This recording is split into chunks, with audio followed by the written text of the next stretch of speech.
우리 하나님 말씀 함께 봅니다. 민수기 26장 52절로부터 56절까지 말씀 봅니다.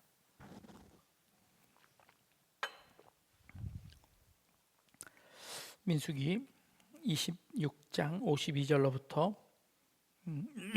56절까지 봅니다. 여호와께서 모세에게 말씀하여 이르시되 수가 많은 자에게는 기업을 많이 줄 것이요 수가 적은 자에게는 기업을 적게 줄 것이니 그들이 계수된 수대로 각기 기업을 주되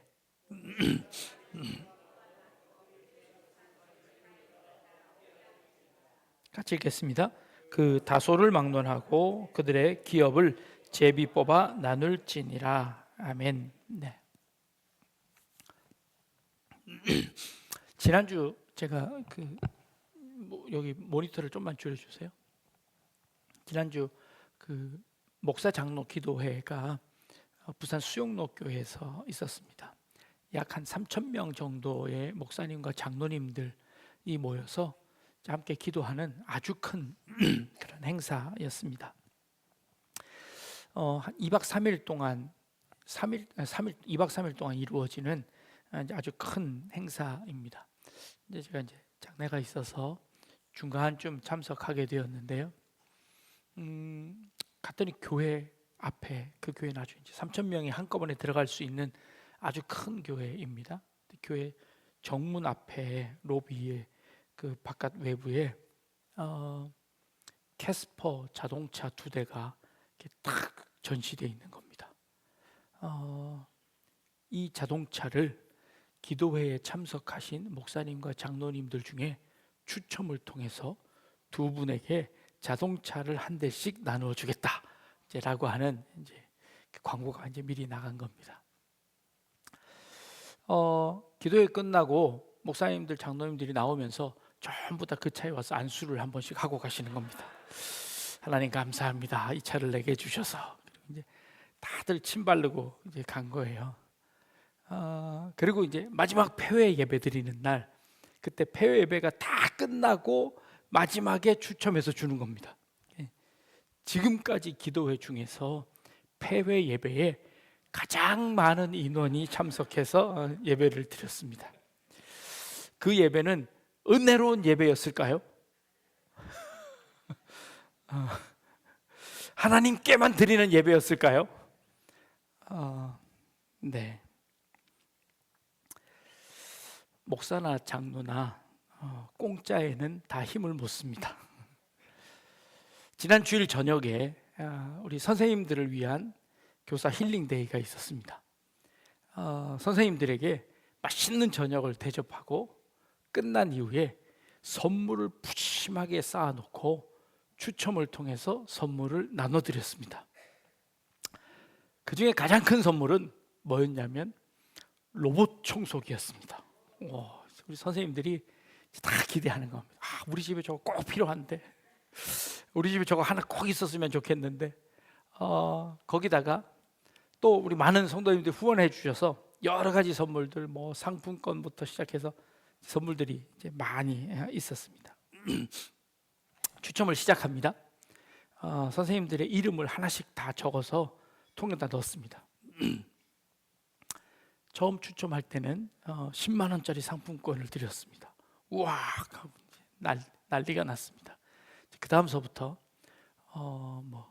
치약 과자도 하나씩 주고 이렇게 이런 것들이 뽑혀 나갑니다. 그런 성도 선생님들이 그럽니다. 안 뽑혀서 다행이다. 아주 싼 선물들은 안 뽑히는 게 좋은 겁니다. 나중에 좋은 선물이 있으니까 끝까지 안 뽑혀서 맨 마지막에 큰 선물을 탁 받으면 그때 추첨이 되는 거죠. 그래서 처음에는 막 뽑히고 싶어 하다가 나중에는 조금만 더 참으면 돼, 조금만 더 견디면 저건 내 거야, 이렇게 되는 겁니다. 저희가 추첨 방식을 바꿨습니다. 그래서 어떻게 바꿨냐면 조그만 선물들을 추첨을 통해서 다 나눠드렸습니다. 다 뽑혔는데 아직도 선물이 남아있는 겁니다. 그래서 뽑혔던 선물 이름들을 다시 다 통에다 섞어놓고 마지막으로 한 번 더 뽑아서 이제 그 청소기를 드린 겁니다. 그때부터 처음에는 실망하시던 분들이 이제는 막 긴장을 하면서, 결국 마지막에 우리 초등부의 김종환 선생님께서 청소기를 뽑는 바람에 이제 청소기를 가져가게 되었습니다. 다행히 매년 제일 큰 선물은 중복되지 않고 다양한 선생님들에게 배분되는 거 보니까 참 다행입니다. 당첨되고 나서 보니 김종환 선생님의 페이스북에 선물 사진을 크게 올려서 그날 아주 기분 좋은 하루가 되었을 것 같습니다. 근데 이제 그 행사 전체를 주관하는 저희 입장에서는 사실 매년 들어가는 예산은 사실은 비슷합니다. 그러니까 그 해에 따라 특별히 많은 예산을 쓸 수가 없습니다. 예산은 정해져 있습니다. 그런데 예전에는 어떻게 했냐면 그 예산을 선생님 인원수에 똑같이 맞춰서 똑같이 나누어 적당한 가격의 선물을 똑같이 나누어 드렸습니다. 그러니까 예산은 정해진 거예요. 근데 똑같은 선물을 받은 선생님들이 별로 감동을 안 해요. 별로 감동을 안 해요. 그래서 방법을 바꾼 거예요. 아주 싼 선물을 다 나눠주고 그걸 몰아가지고 큰 선물을 하나를 해서 한 사람한테 주는 거예요. 효과가 이게 훨씬 더 좋은 거예요. 똑같은 예산을 가지고 똑같은 선물을 똑같이 나누어주면 별로 감사해하지 않아. 그냥 당연히 의뢰 받을 거, 저 사람하고 나하고 똑같은 걸 받았으니 별로 감동이 없어. 근데 요걸 몰아가지고 한 사람한테 주니까 다들 감동을 해요. 자, 이건 옳은 걸까요? 잘못된 걸까요? 똑같이 공평하게 나눠 가져야 할까요? 아니면 몰아갖고 한 사람한테만 왕창 줘야 될까요? 어떤 게 더 성경적일까요? 어떤 게 더 공평하고 민주적일까요? 우리는 늘 생각합니다. 왜 저 사람만 줍니까? 나도 줘야지. 그러면 똑같이 공평하게 나눠 가지고 똑같이 나눠 가지면 될까요? 아니 싫어하더라니까요. 그거 말고 몰아갖고 한 사람은 주라고. 그러면 누구 줄까요? 누구 줄까요? 추첨합시다. 된 거예요. 추첨해서 누가 됐든지 알 수 없지만 그 한 사람에게 우리가 가진 모든 것들을 몰아서 한 사람한테 줍시다. 그건 공평하다는 거예요. 공평한가요? 공평할까요? 아닐까요?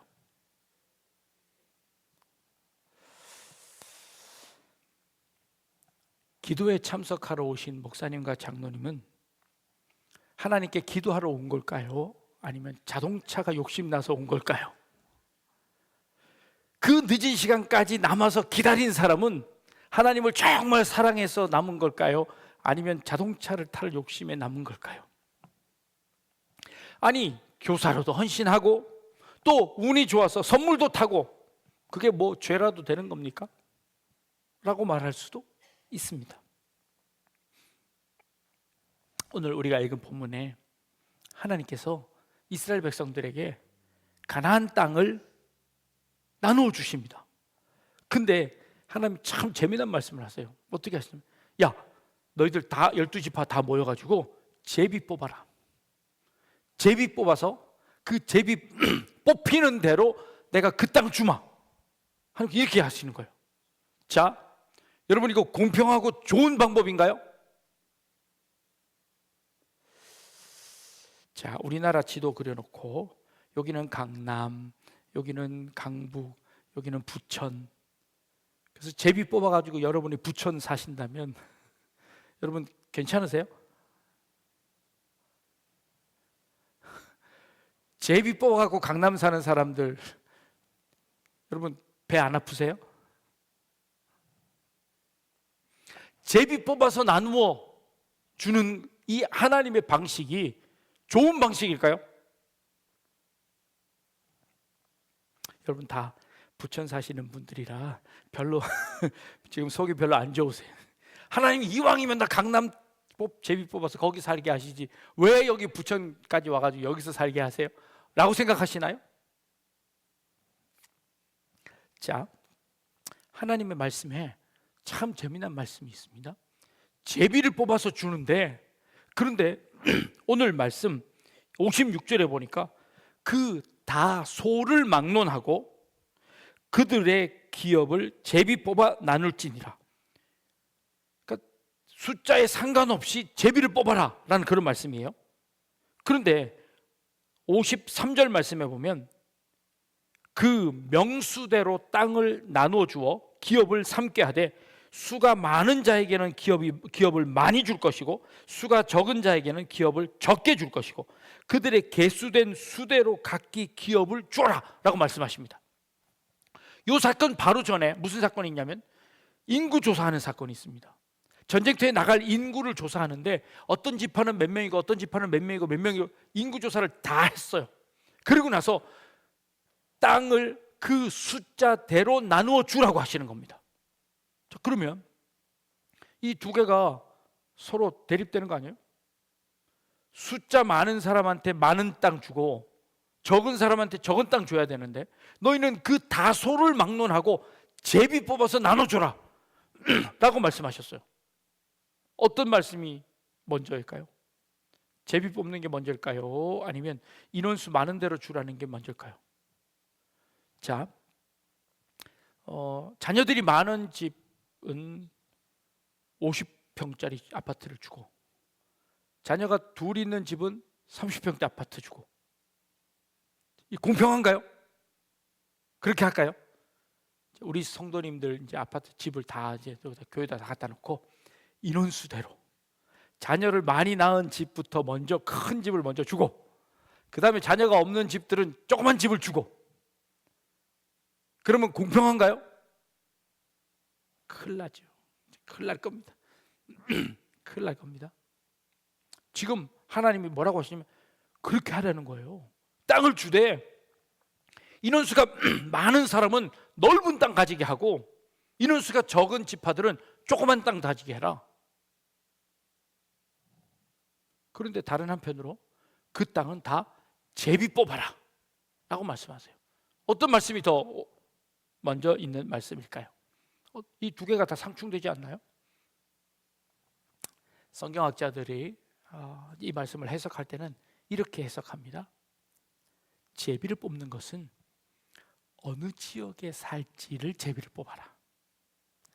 12지파가 어디를 점령할지 어디를 살지는 제비 뽑아서 정하되 그 땅을 나눌 때는 그 지파에 따라 인원수에 따라 그 땅을 나누어서 쓰게 해라. 그 지역 전체는 제비 뽑되 그 안에 있는 세부적인 것은 인원수 따라 나누어라 라고 말씀하신 것이다 라고 해석합니다. 자, 그러면 그 모순은 해결되는 거죠. 제비뽑기는 제가 지난달에 제비뽑기에 관한 말씀을 주일 예배 시간에 한번 말씀드렸습니다. 기억나십니까? 네, 기억 안 나셔야 다행입니다. 상관없습니다. 구원받는데 아무 상관없으니까 기억 안 하셔도 괜찮습니다. 제비뽑기에 대해서 말씀드릴 때 이 제비뽑기는 하나님에 대한 순종이라고 말씀드렸습니다. 왜냐하면 어떤 땅이 되든지 상관없이 하나님께서 내게 주신 은혜입니다 라고 고백하는 고백이기 때문에 그렇습니다. 하나님께서 나를 이곳에 보내시면 내가 그곳에 가겠습니다. 하나님이 나를 저곳에 보내시면 내가 그곳에 가겠습니다. 이 제비뽑기는 하나님의 뜻에 무조건적인 순종을 의미하는 것이다 라고 말씀드렸습니다.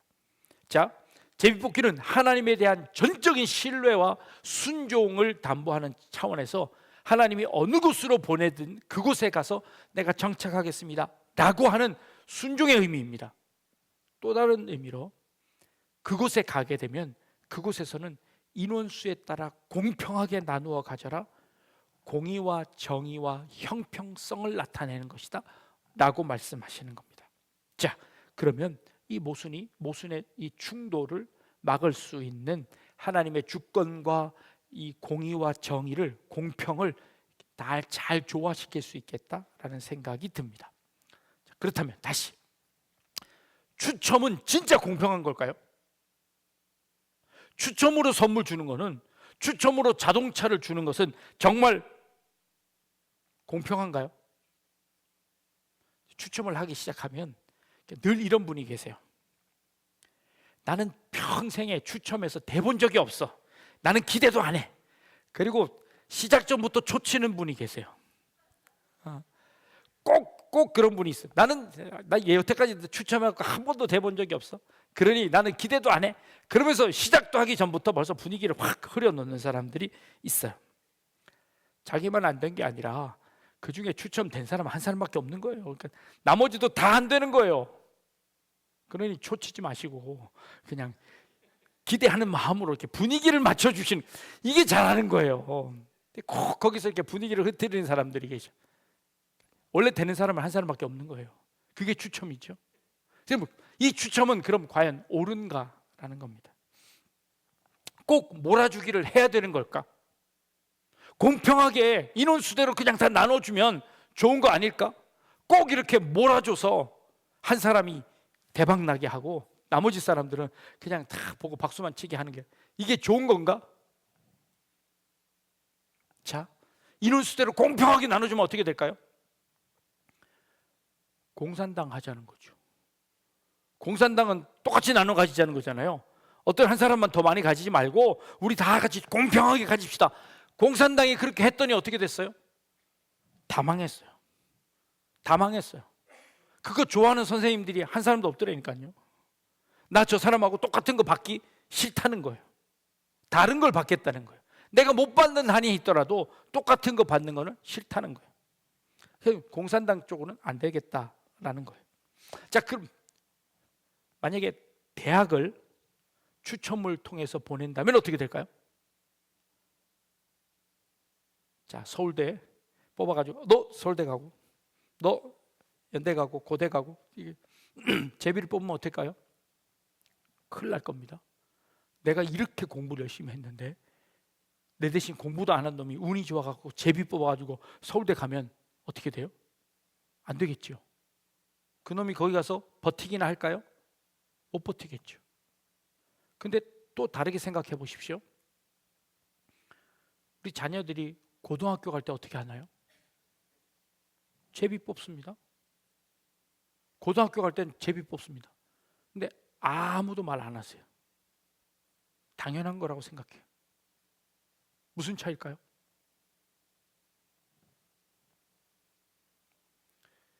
유럽의 대학들은 미국 대학, 한국 대학처럼 순위를 매기지 않습니다. 한국과 미국은 매년마다 학교 순위를 매겨서 발표합니다. 여러 가지 기준을 가지고 미국에 있는 대학들을 발표합니다. 그래서 순위가 엎치락 뒤치락 합니다. 1등으로 하버드가 올라갔다가 프린스턴이 올라갔다가 이렇게 왔다 갔다 하면서 이렇게 왔다 갔다 합니다. 한국은 1, 2, 3등은 안 바뀝니다. 1, 2, 3등은 항상 정해져 있습니다. 서울대, 연대, 고대 정해져 있습니다. 엎치락 뒤치락도 안 합니다. 왜요? 그렇게 순서를 정해놓고 순서대로 보내니까 그 대학은 늘 1등인 거고 그 대학은 늘 2등인 거고 늘 3등인 겁니다. 유럽의 대학은 그 대학 순위를 완전히 무너뜨렸습니다. 파리 1대학, 파리 2대학, 3대학 지역에 따라 1, 2, 3, 4대학을 만드는데 그 순위가 아니라 그 대학은 서로의 순위를 나누지 않습니다.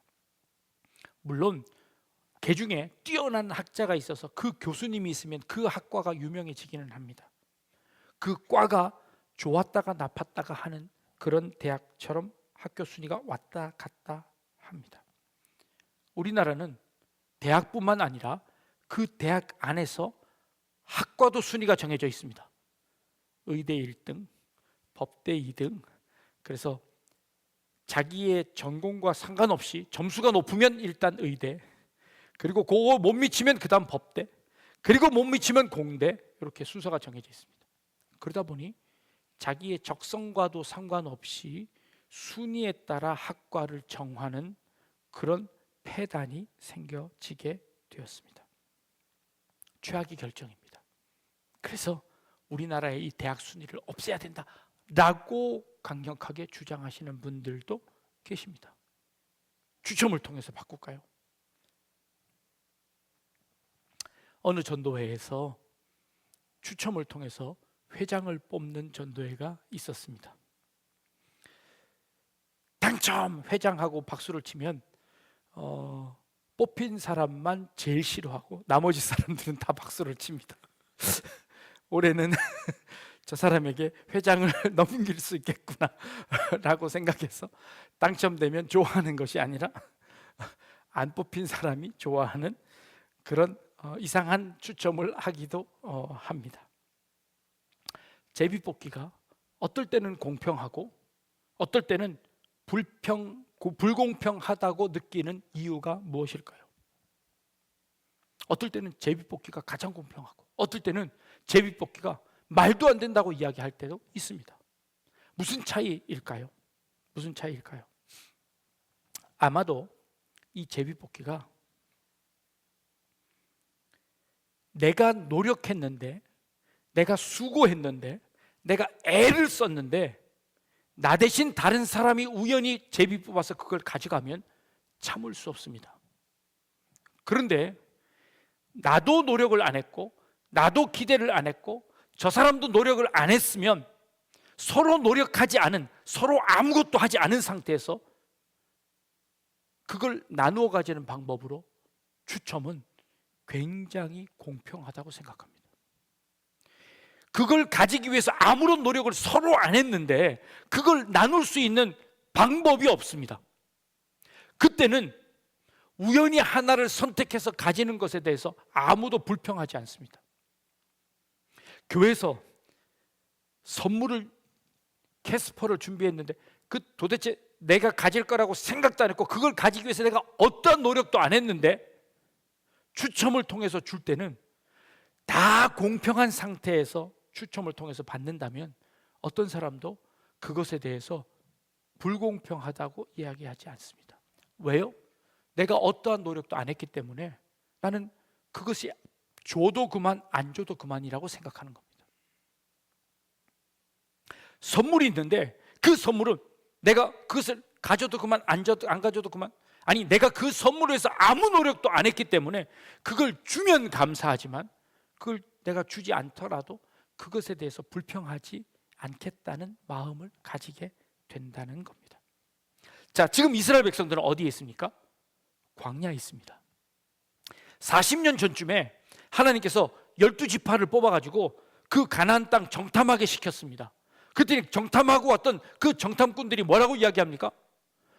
그 땅은 좋긴 한데 키가 큰 안악자손들이 살고 있어서 도저히 우리는 그 땅을 가질 수 없습니다. 그러니 우리는 그 땅 못 가집니다. 악평을 했습니다. 그랬더니 하나님께서 그 땅을 탐지한 하루를 1년 삼아 40일 탐지한 그 땅을 40년 동안이나 돌려서 광야를 뺑뺑 돌게 만들었습니다. 그리고 40년이 지난 지금에 와서 그 땅 주께 다시 하나님이 말씀하시는 겁니다.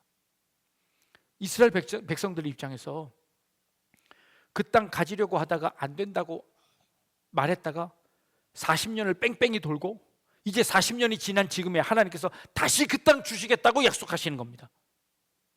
그 땅을 위해서 그들이 한 거는 아무것도 없습니다. 그 땅을 위해서 노력했던 건 아무것도 없습니다. 40년 뺑뺑 도는 동안에 그 땅에 대한 희망도 그 땅에 대한 기대도 아무것도 가지지 않은 상태였습니다. 그런 상태에서 하나님께서 다시 가나안 땅 주겠다 약속하십니다. 이스라엘 백성들이요, 지도 그려놓고 제비 뽑습니다. 땅 따먹게 합니다. 그 땅 사람은 줄 생각도 안 하는데 김칫국도 마시고 지금 여기서 제비 뽑고 있는 겁니다. 여러분 생각해 보십시오. 저 강남 아파트 쭉 그려놓고 하나님이 여러분들한테 주신다고 했습니다. 그 지금 거기 사람들이 살고 있어요. 그리고 여러분들한테 제비 뽑으라고 합니다. 자, 우리 함께 모여가지고 자, 제비 뽑읍시다. 저 누구는 압구정동 살고 누구는 이쪽 살고 이사 갑시다 하고 제비 뽑으면 어떨까요? 돼도 그만 안 돼도 그만 그걸 진짜 가질 수 있을지 없을지도 모르고 어쩌면 이스라엘 백성들이 그런 마음이 아니었을까요? 그들은 가나안 땅을 위해서 아무것도 한 것이 없습니다. 40년 동안 헤매다가 이제 더 이상 갈 데도 없습니다. 그런데 하나님께서 그 땅 주시겠다고 하고 제비 뽑습니다. 그들은 어떤 땅이 걸리더라도 상관없습니다. 어떤 땅도 이 광야보다는 나을 겁니다. 어떤 땅도 지금 우리가 살고 있는 이것보다는 훨씬 더 나을 겁니다. 그 땅은 나에게는 진짜 대박인 땅이 되는 겁니다. 그 땅을 주시겠다고 하는 겁니다. 그러니 이스라엘 백성들은 어느 땅을 걸려도 그것은 그에게 축복이고 그에게 은혜이고 그에게 감사의 제목밖에는 안 나온다는 겁니다. 이게 제비 뽑기입니다. 그런데 그 땅에 들어갔는데 그 땅에서 인원수대로 나누어 주겠다고 합니다. 얼마나 공평합니까? 이게 하나님께서 지금 이스라엘 백성들에게 가나안 땅을 나누어 주시겠다고 하는 방법입니다. 우리 교사들 선생님들에게 제비 뽑을 때 선물 나눠 드릴 때 모든 사람이 하나 이상의 선물을 받아가게끔 선물을 만들었습니다. 그게 비싸든 싸든 크든 작든 어떻게든 모든 사람이 하나씩 가지고 다시 이름을 섞은 다음에 그 다음에 가장 큰 선물을 다시 한번 받을 수 있는 기회를 줬습니다. 그러니 그들 마음속에 그래도 집에 갈 때는 뭐 하나 들고 가는 겁니다. 샴푸 하나라도 비누 하나라도 들고 가되, 그러나 그 중에 그 어떤 큰 선물을 기대하는 마음을 가지고 거기에 참여할 수 있도록 만들었습니다. 하나님께서 이스라엘 백성들에게 제비를 뽑되 모든 사람들이 그 땅 안에 들어가게 하십니다.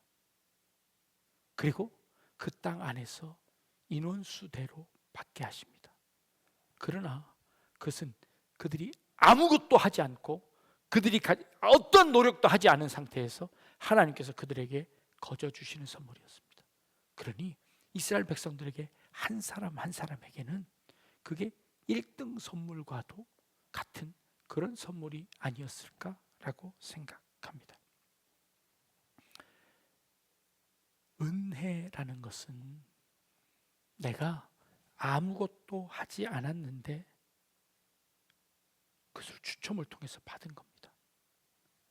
우리의 구원이라는 것은, 하나님께서 우리를 구원하신 것은 바로 그겁니다.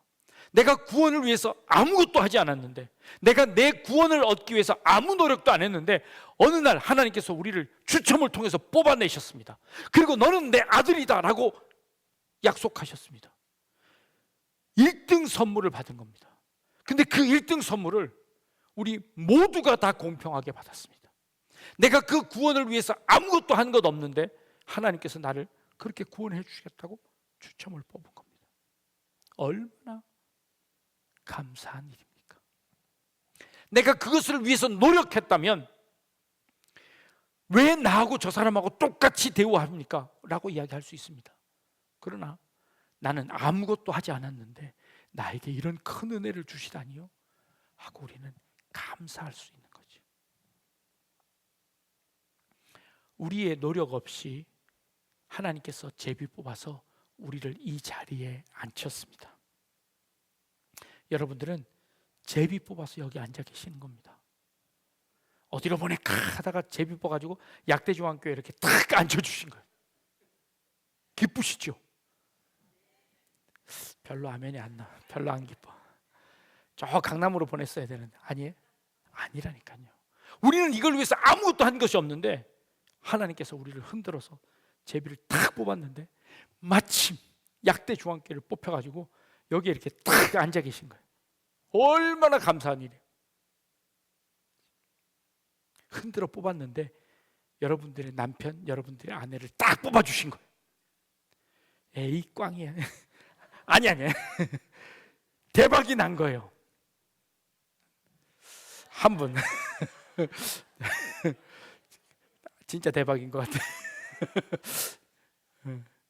맞아요. 우리가 지금 이 자리에 있는 것은요, 내 노력, 내 힘, 내 수고 어떠한 것도 들이지 않았는데 하나님께서 마치 1등 제비를 뽑아 우리를 이 자리에 앉히시고 저 사람을 내 옆에 앉히시고 우리를 이곳에 앉히시는 거, 이거 무엇보다도 큰 은혜인 거죠. 난 추첨하면 한 번도 된 적이 없어. 그래서 여기 앉아 계신 거라니까요. 그런 말 절대 하시면 안 돼. 가나안 땅을 제비 뽑는 것은 마치 이것과 같습니다. 하나님께서 그들을 제비 뽑아서 그 많은 인류 중에 이스라엘 백성들을 제비 뽑았고 그 이스라엘 백성들 중에 12지파가 제비 뽑아 그 땅을 가지게 했습니다. 그리고 그 땅 안에 하나님께서 공평하게 인원수에 따라 거기서 살게 하셨습니다. 이거야말로 은혜 아닐 수 없습니다. 우리의 삶이 그렇게 제비 뽑힌 삶이라는 것을 기억한다면 하나님, 오늘도 나를 제비 뽑아서 이 자리에 앉히셨습니다. 오늘도 내가 하나님의 은혜로 여기 앉아 있습니다 라는 것은 우리에게 큰 축복이라는 것이죠. 근데 불평하는 것은 하나님, 내가 지금까지 이만큼 했는데요, 자기의 노력과 자기의 수고가 드러나는 순간 우리는 그것이 저주가 됩니다. 불평거리가 됩니다. 하나님, 우리가 다 포기하고 여기까지 왔는데 우리에게 저런 땅을 주신단 말이에요. 그게 40년 전이었어요. 그래서 40년 동안 그 기억을 싹 다 없애버리고 완전 광야에서 아무것도 없는 상태에서 하나님이 이거 줄게 라고 했더니 그게 그들에게는 큰 은혜인 겁니다. 하나님, 여러분들이 불평하시잖아요. 이제 그럼 여러분 다 리셋 시키는 거예요. 다 뺏어가고 40년 동안 뺑뺑이 돌리다가 다 주면 하나님 진짜 그렇게 되기 전에 지금 나에게 주신 이것이 하나님의 은혜임을 고백하고 지금 나에게 주신 이것이 하나님의 진짜 귀한 은혜임을 깨닫고 남들과 비교하지 않고 하나님이 내게 정해주신 이곳이 정말 제비 뽑아서 나를 이곳에 앉히셨다고 기억하고 감사하는 저와 여러분 되실 수 있기를 주님의 이름으로 축복합니다. 기도하겠습니다.